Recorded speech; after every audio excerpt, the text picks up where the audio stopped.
Hello and welcome to the Cannes Parallel Challenge 2024. My name is Arno. And my name is Matt, and in today's video, we'll be paralleling Jia Zhangke's films A Touch of Sin and his new film, Caught by the Tides.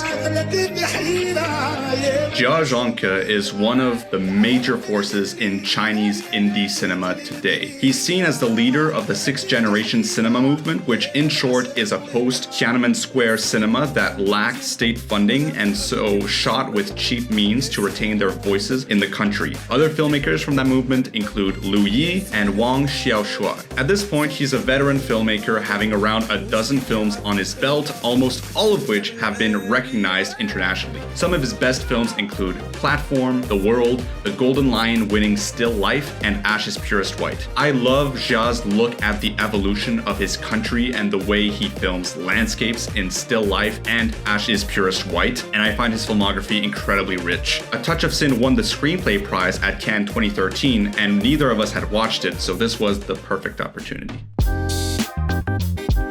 A Touch of Sin is an anthology film focusing on 4 different stories about random acts of violence in China. All 4 of these stories were taken directly from the news, and the characters are built out in a way to help the audience understand the circumstances that might have led to them. The film is influenced by American crime movies, Peking opera, and wuxia films, taking its title from A Touch of Zen. And being an anthology, the 4 stories are very distinctly separate. They do not interweave, and they each take place in a different city in China. But despite being 4 different stories in 4 different settings, the film still feels very cohesive all the way through. These 4 stories fit together absolutely perfectly. I really appreciated how Jia's film is about how these violent acts are not actually all that random, how they are products of the society in which these events are occurring. Yes, those aren't really random. They're all motivated in some way. I think this works incredibly well as an anthology, all because each story is very different. We have stories ranging from vengeance to resistance and self-defense, and each character have quite the different profile from one another, so there's always a different examination of violence and violent acts. Well, even though they are different forms of violence, I think they all trace back to the exact same root. Every single story is about capitalist exploitation. Even in China, a so-called communist country, there is this capitalist exploitation. These people must work to live. They are pushed to a breaking point. How do they survive? How do they get the money? Which drives these working class people to violent means.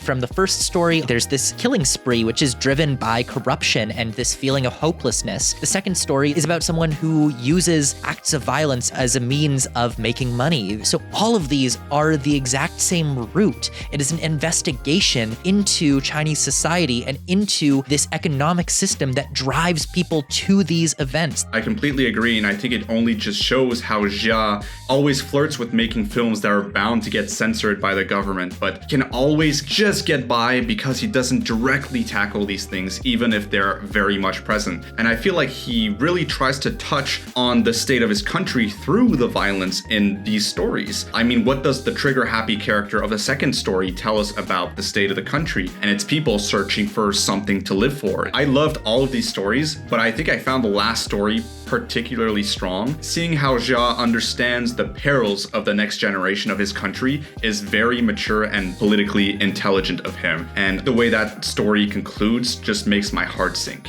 Something I love about Jia that I alluded to earlier is his passion for filming landscapes, which inadvertently shows the rapidly changing face of his country. Think of, for instance, the unfinished bridge at the start of the film. And you mentioned every story takes place in a different city in China, and that's only more of an excuse for Jia to show us all these different facets of the country and how its people place themselves within that space. This is a pretty spectacular film visually. Something I noticed immediately here was Jia's visual reference to The Godfather. In the first scene, we view a man on a motorbike, and he's parked beside a truck that has crashed, spilling oranges out onto the road. And from there, the color orange becomes this harbinger of death and violence. Wherever we see the color orange, death follows. For example, there's one breathtaking scene where there's a collection of bottles filled with an orange liquid just before we see someone get shot in the head. And this was used in The Godfather as well. But further than that, Jia Jia uses this exaggerated color grade that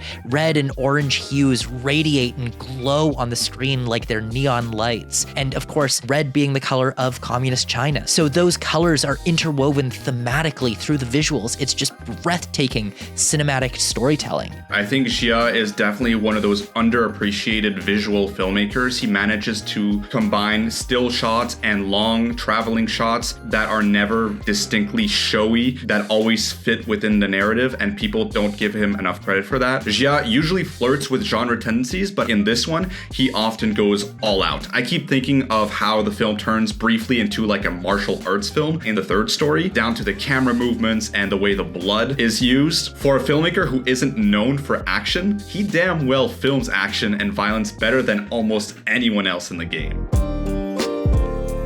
Caught by the Tides once again stars Jia's wife Zhao Tao, who is in all of his films, including A Touch of Sin. In the early 2000s, a man leaves his lover and moves to another province to try to make ends meet, and so the woman goes searching for him. Jia has only ever won one prize at Cannes, and it's for A Touch of Sin, despite having been there 6 times before. There have been rumors that the Cannes Selection Committee were divided on this one, so it was kind of a surprise that this one was accepted in competition. I would love to see Zhao Tao finally recognized. I feel like she's incredible in all 3 films that I've seen her in now, but I'm gonna say this one leaves empty-handed once again. I don't know if this will be Jia at the top of his game. The way that you described it is not how I've read about the film. Something that I had read is that it's about a woman who is celebrating the first 20 years of the new millennium in China through song and dance, and it sounds deeply like propaganda to me, and I know that Jia is not going to stoop to making a film just about celebrating the last 20 years of Chinese prosperity. I'm sure it's not that, but it sounds concerning to me. I'm confident that if there is plenty of scenes of celebration in the film, it won't be there for propaganda purposes. Jia Zhangke has always been an indie filmmaker. Unless something radical has happened and that Cannes has lost some of their values, if they have accepted Caught by the Tides, it's probably because it doesn't fall into that. In the next episode, we travel with director Jacques Audiard, first to post-World War II France in A Self-Made Hero, then to Mexico in Emilia Perez. Join us through the evolution of a French master.